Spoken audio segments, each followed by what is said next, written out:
আমরা ধন্যবাদ জানাই ছোট্ট মেয়ে প্রিয়াঙ্কা, পরম করুণা হয়ে কাছে প্রার্থনা করবো তার দীর্ঘায়ু এবং উজ্জ্বল ভবিষ্যতে।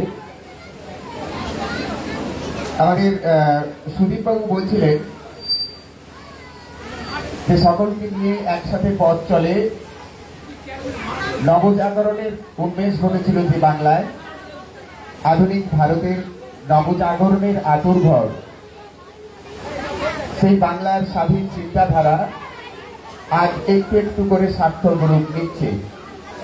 এই ধরনের মূর্তি স্থাপনের মধ্য দিয়ে যে জাগরণ শুরু হয়ে নবজাগরণ শুরু হয়েছিল 19 শতকে, আজ 21 শতকে দাঁড়িয়ে আমরা সেটা একটু একটু স্বপ্ন সফল হতে দেখছি।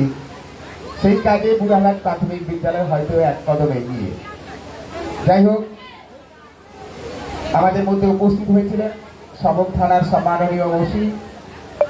উনি ওনার কর্মব্যস্ততার মধ্যে সময় বের করে আমাদের মধ্যে এসে উপস্থিত হয়েছিলেন।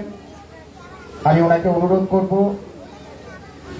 আপনাদের সামনে ওনার সুচিন্তিত মতামত তুলে ধরার জন্য।